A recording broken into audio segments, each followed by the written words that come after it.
কখনো কোনো টাকা পেলে এর অ্যামাউন্টটা কারো কাছে শেয়ার করবেন না।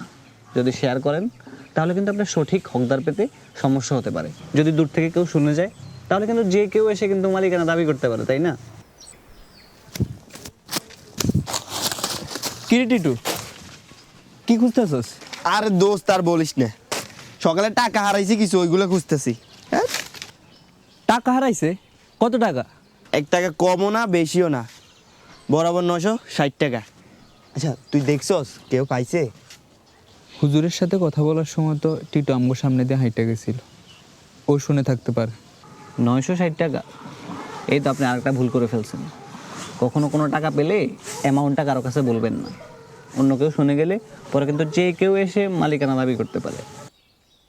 ওরা একটু পরীক্ষা করে দেখি। 960 টাকা? আচ্ছা বলতো, তোর 960 টাকা কয়টা নোট ছিল? 500 টাকার একটা নোট আর 100 টাকা 60টা, 100 টাকা 60টা নোট আর 20 টাকা 10 টাকা 20 টাকার 3টা নোট। না রে দোস্ত, আমার জানা মতো কেউ পায় নাই, পাইলে তোরা জানাবো না। তাইলে দোস্ত তুই যে 960 টাকা পাইছস, ওইখানে কয়টা নোট ছিল? আচ্ছা, আমি যে 960 টাকা পাইছি এটা তোর বললো কে?